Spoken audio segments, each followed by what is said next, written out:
Next, let us discuss the fraud triangle. See that this is a triangle: ethical risk, you have perceived pressure, you have perceived opportunity, and you have rationalization. The fraud triangle consists of these three elements. Now, what is fraud? Okay, fraud is deceit, tricking somebody for some unfair advantage. It may be committed by internally, yes or no, by managers, other employees, owners, etc. Or externally, vendors, customers, third parties who are dealing with the thing. So fraud is some kind of a trickery, some kind of a deceit, right? Now, may be committed by insiders or outsiders. Now, we could try and understand why fraud is committed so that we can try and prevent it, right? Prevention is better than cure. So, try and understand why fraud is committed so that we know what is the risk for fraud, what is the potential fraud risk that we have, and what action can be taken, what proactive action can be taken. We need to try and mitigate, reduce the occurrence of fraud. So, what happened was, fraud triangle, Donald R Cressey, he was a US criminologist and he is credited with having formed this theory of fraud triangle. Why do employees embezzle funds? Why do they defraud an organization? He came up with this triangle and said that individuals are motivated to commit fraud when all these three elements come together. There is a perceived pressure, there is a perceived opportunity, and they are able to rationalize their act. When these three things come together, they are motivated to commit fraud. Let's just go through them one by one. Pressure. What is the motive? That provides the motive. Maybe there is a pressure to meet targets. Maybe the targets in the organization are not very realistic.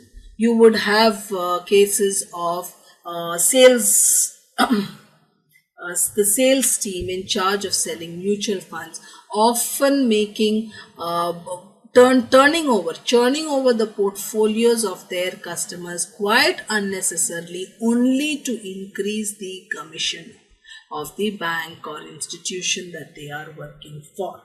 So it may be to meet targets which are not really very realistic, that is one of the reasons why when targets are set, organizations are encouraged to set realistic targets and not unrealistic targets which might motivate the employees to indulge in fraudulent activities.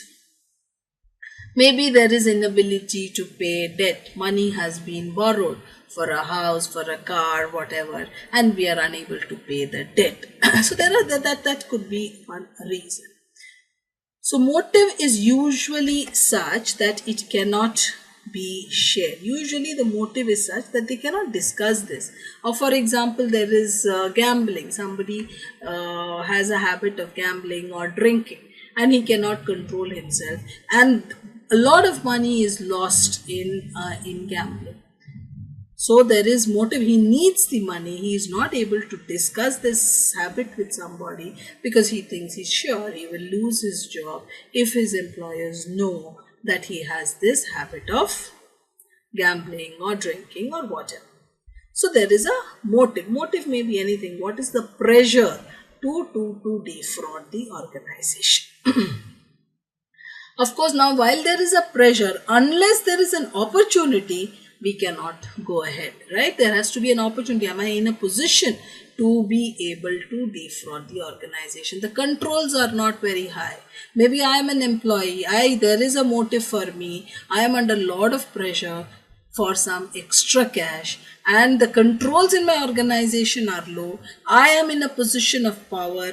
Nobody will question me. I feel that I will not get caught. The risk of getting caught is less. So this is an opportunity, and that is how I decide on the method of how to defraud, because I know the controls are not too much. I know I may not be questioned because I'm in a position of power maybe. Anyway, I am convinced that I will not get caught. So that provides the opportunity. So there is a pressure and there is an opportunity, and once that is there, I can always rationalize my act, that is justify. Do you see how the employee's mind is working? He is under immense pressure to get maybe more money.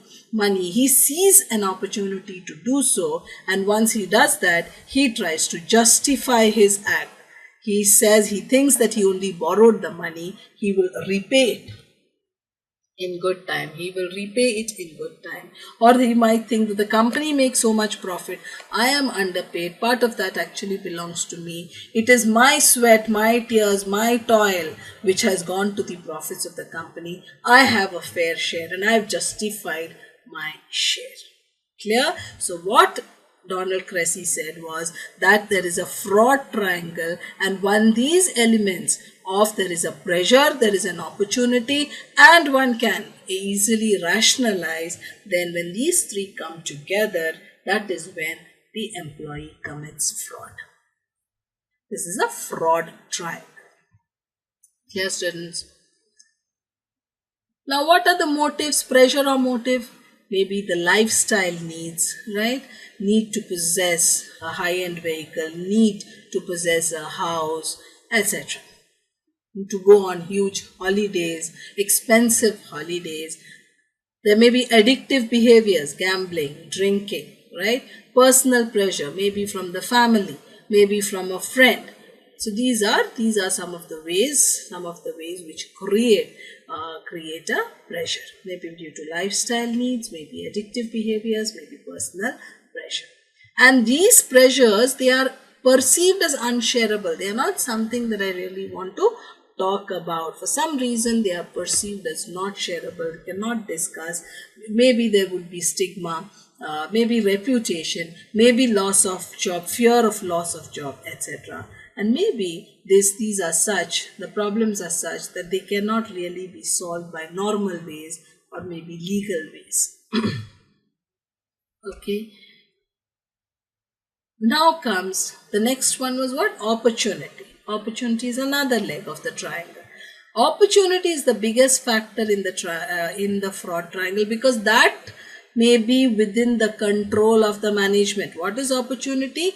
Is there a way, is there a method by which I can defraud? Yes or no? So when an employee believes that he can get around the controls, he can defraud. It's possible for him to defraud the company and get away with it. That is what provides the opportunity. Because if there is no opportunity, then of course the fraud would not be committed. When the opportunity also presents itself, it becomes easy to defraud. So this, remember students, is the only factor which is controllable by the management. Pressure is something which comes from the employee. Yes or no? He has a pressure. There is nothing the organization can do about it. Yes or no? The only thing the organization can do probably is to ensure that the employee can talk about his pressures, so that he does not feel the need to hide the pressure and try and defraud the organization in order to overcome his difficulties. Yes or no?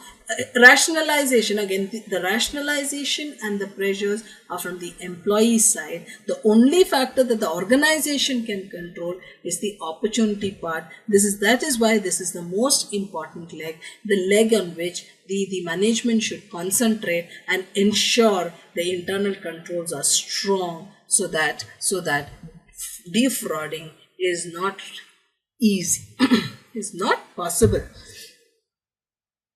Next is rationalization. Fraud. Once there is a need to defraud and we see an opportunity, then we begin to rationalize about why we do it. We think fraud is okay. How can fraud be okay? But we justify it in some way or the other. Our moral compass, there are reasons for it. We think it is temporary maybe. maybe, or we believe there is a lot of self-pity and we feel we are not the perpetrators of the crime. We are not the persons doing the crime, but we are actually victims of circumstances. We lead ourselves to believe things like that. For example, the employer may be dishonest, therefore, by my moral compass, I'm working for a man who is dishonest. He really deserves to be defrauded. That could be my line of thought. It is unethical, students. That is totally unethical, but I could justify my act like that. Do you understand what we are talking about? We are talking about how an employee may rationalize. He says, after all, I have to take care of my family. What will I do? There's no other option to me. I have to do this. That's why I did it, so on and so forth. Or I didn't get a promotion in a long while. I deserve it. I didn't get, my bonus was not adequate. Those profits are actually have been earned because of my effort, and I'm not getting any of it. So on and so forth. There may be n number of ways in which it can be done. No, this is not controllable by the management. Sorry, students. Right? This is not controllable. Only what? Opportunity is controllable by the management. So now, how do you manage the risk of fraud?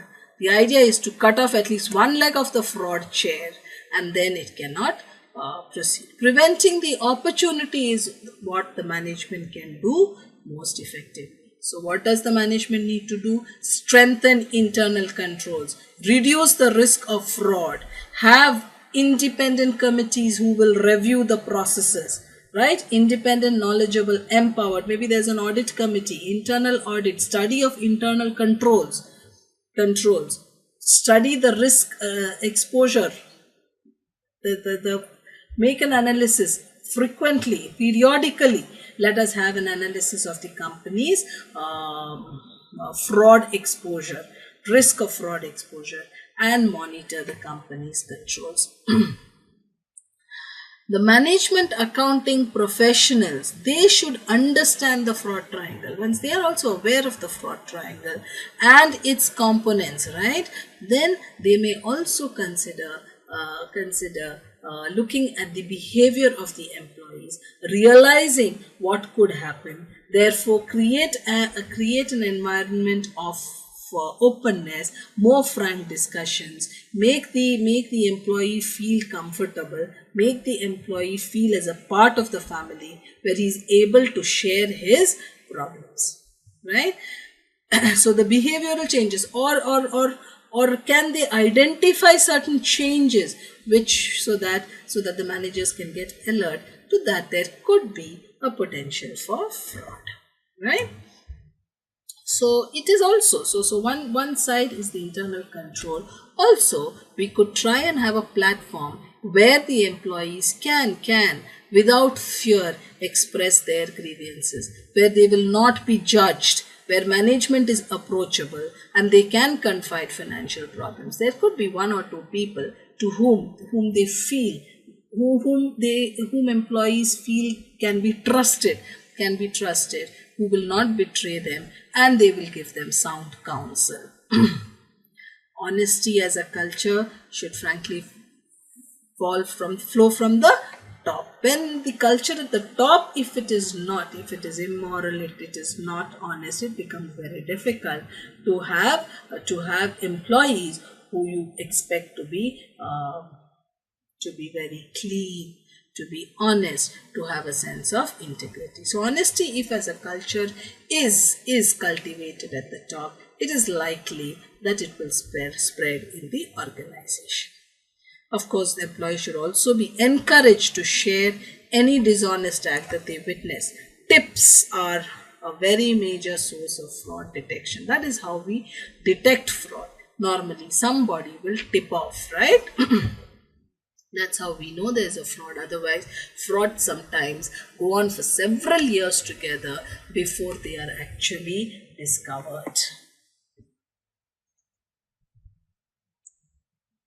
Design and implement a control environment that prevents, detects, and deters fraudulent behavior.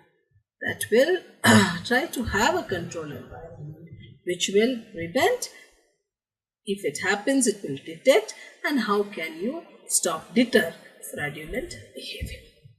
Yeah, students, so you have the fraud triangle, and by trying to cut off at least one of the legs of the fraud triangle, maybe we could manage the risk of fraud.